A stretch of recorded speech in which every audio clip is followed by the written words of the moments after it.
తిరుమల తిరుపతి లడ్డు కల్తీ వ్యవహారంలో వైసీపీ నేతల డ్రామాలు రక్తి కట్టడం లేదు. తప్పును కప్పిపుచ్చుకునేందుకు ఒక్కొక్కరు ఒక్కో డ్రామా ఆడుతున్నారు. తద్వారా ప్రజలను తప్పుదారి పట్టించే ప్రయత్నం చేస్తున్నారు. మొదటి నుంచి జగన్మోహన్ రెడ్డి అనుసరించే వ్యూహాన్ని తిరుపతి లడ్డు విషయంలోనూ అమలు చేస్తున్నారు.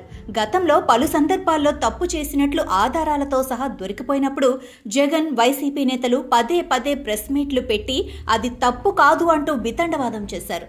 తమ అనుకూల మీడియా, వైసీపీ సోషల్ మీడియా ద్వారా విస్తృతంగా ప్రచారం చేసుకుని ప్రజలను నమ్మించటంలో సఫలమయ్యారు. వైఎస్ వివేకానందరెడ్డి హత్య విషయంలోనూ జగన్, ఆయన మీడియా ఇదే ఫార్ములాను అనుసరించింది. చంద్రబాబు నాయుడే వివేకానంద ఇంటికి వెళ్లి కత్తితో దాడి చేశారు అన్నట్లుగా నారాసుర రక్త చరిత్ర అంటూ ప్రచారం చేశారు. అంతేకాక ఓ కులం పైన తప్పుడు ప్రచారంతో జగన్ దాడి చేశారు. ఆ కులాన్ని కించపరిచేలా, ఆ కులంపై ఇతర కులాల వారిని రెచ్చగొట్టేలా జగన్ అనుకూల మీడియా, సోషల్ మీడియా ద్వారా ప్రయత్నాలు చేశారు. అలాంటి ప్రచారాల ద్వారానే 2019 ఎన్నికల్లో జగన్ అధికారంలోకి వచ్చారు. తాజాగా తిరుపతి లడ్డు కల్తీ వ్యవహారంలోనూ జగన్ తూచా తప్పకుండా అదే ఫార్ములాను ఫాలో అవుతున్నారు. వైసీపీ హయాంలో తిరుమల తిరుపతి లడ్డు తయారీలో వాడిన నెయ్యి కల్తీదని ల్యాబ్ రిపోర్టులు స్పష్టం చేశాయి. జూలై 8, 2024 లడ్డూను టెస్టింగ్ కోసం ల్యాబ్ కు పంపించగా ఎన్డీడీబీ సిపిఎల్ఎఫ్ ల్యాబ్ జూలై 15 నివేదిక ఇచ్చింది.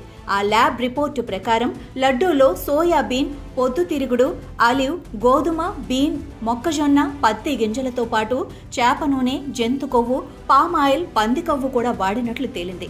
దీంతో వైసీపీ ప్రభుత్వం చేసిన పనితో ప్రపంచవ్యాప్తంగా హిందువులు తీవ్ర ఆవేదనకు గురయ్యారు.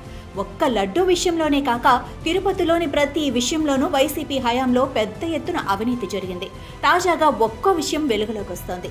శ్రీవారి లడ్డూలో కల్తీ నెయ్యి కలవటంతో టీటీడీ అధికారులు కొండపై సంప్రోక్షణతో పాటు శాంతి హోమం నిర్వహించారు. తిరుపతి లడ్డూ తయారీలో జంతువుల కొవ్వు అవశేషాలు ఉన్నాయని ప్రభుత్వం గుర్తింపు పొందిన ల్యాబ్ నుంచి రిపోర్టు వచ్చినప్పటికీ వైసీపీ నేతలు మాత్రం వితండవాదం చేస్తున్నారు. మొదటి నుంచి వారికున్న అలవాటు ప్రకారం నిజాన్ని అబద్ధంగా మార్చేందుకు శతవిధాలా ప్రయత్నాలు చేస్తున్నారు. మాజీ సీఎం జగన్మోహన్ రెడ్డి నుంచి వైసీపీ ముఖ్య నేతలంతా మీడియా సమావేశాలు పెడుతూ చంద్రబాబుపై విరుచుకుపడుతున్నారు. చంద్రబాబు తిరుమల శ్రీవారిని రాజకీయంగా వాడుకుంటూ హిందువుల మనోభావాలను దెబ్బతీస్తున్నారంటూ ఎదురుదాడి చేస్తున్నారు. దీనికి తోడు వైసీపీ అనుకూల మీడియా, వైసీపీ సోషల్ మీడియాలో లడ్డూ వ్యవహారం అంతా చంద్రబాబు కుట్రలో భాగమే అన్నట్లు ప్రజలను నమ్మించేలా ప్రయత్నించేందుకు అడ్డమైన దారులన్నీ తొక్కేస్తున్నారు. వైసీపీ హయాంలో టీటీడీ చైర్మన్లుగా పనిచేసిన భూమన కరుణాకర్ రెడ్డి, వైవి సుబ్బారెడ్డిల వ్యవహార శైలి మాత్రం ప్రజల్లో అనుమానాలకు తావిస్తోంది. కరుణాకర్ రెడ్డి ఓవర్ యాక్షన్ అయితే తారాస్థాయికి చేరిపోయింది. గుమ్మడికాయల దొంగ భుజాలు తడుముకున్నట్లుగా కరుణాకర్ రెడ్డి తెగ కంగారు పడిపోతున్నారు. ఈ క్రమంలో తిరుమలకు వెళ్లి తన హయాంలో ఏదైనా తప్పు చేసి ఉంటే తాను, తన కుటుంబం నాశనమైపోతామని కరుణాకర్ రెడ్డి ప్రమాణం చేశారు.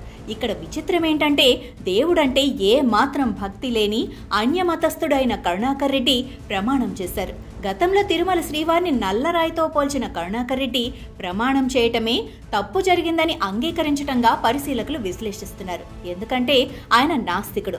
తిరుమల వెంకటేశ్వర స్వామినే కాదు, అసలు దేవుణ్ణే నమ్మని వ్యక్తిగా భూమన చెప్పుకుంటారు.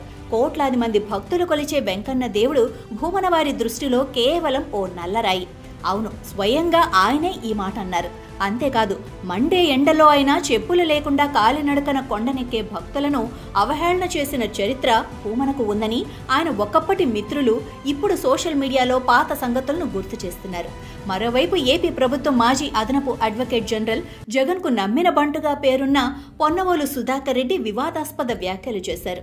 తిరుమల లడ్డూను తక్కువ చేస్తూ మాట్లాడటంతో శ్రీవారి భక్తులు తీవ్ర ఆగ్రహం వ్యక్తం చేస్తున్నారు. తిరుమలకు సరఫరా చేసే నెయ్యి ఖరీదు కిలో 320 కాగా అందులో 1400 విలువ చేసే పంది కొవ్వును ఎలా కలుపుతారని ప్రశ్నించారు.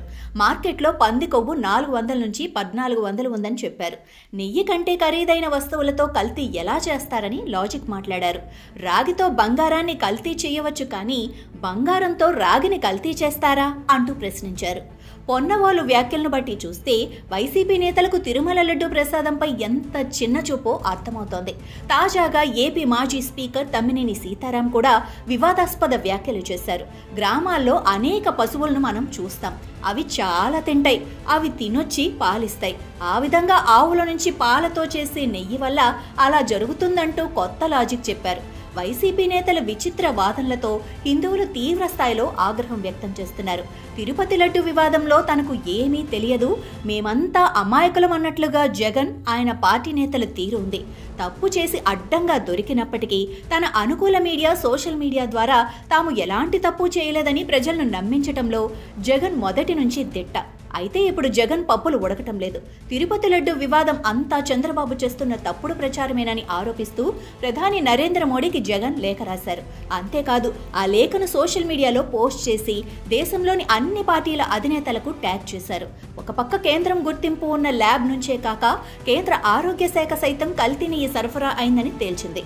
జగన్ మొసలి కన్నీర్ను గుర్తించిన జాతీయ రాజకీయ పార్టీల అధినేతలు జగన్ ప్రధానికి రాసిన సోషల్ మీడియాలో తమకు ట్యాగ్ చేసిన లేఖను లైట్గా తీసుకున్నారు. తన లేఖ చదివిన వెంటనే దేశంలోని రాజకీయ పార్టీల అధినేతలంతా స్పందిస్తారు. ఇక చంద్రబాబుకు గుణపాఠం చెప్పొచ్చు, చంద్రబాబు బయట పెట్టిన నిజాలను అబద్ధాలుగా మార్చేయొచ్చు అని జగన్ భావించారు. కానీ జగన్ అంటే జాతీయ పార్టీల నేతల్లో ఎవ్వరికీ నమ్మకం లేదని తేలిపోయింది. ఎవ్వరూ జగన్ లేఖను పట్టించుకోలేదు. చివరాఖరికి జగన్తో మంచి సంబంధాలున్న తెలంగాణ మాజీ సీఎం, బీఆర్ఎస్ అధినేత కేసీఆర్ సైతం తిరుపతి లడ్డు వివాదంపై స్పందించలేదు. దీంతో వైసీపీ నేతలు ఉసూరుమంటున్నారు.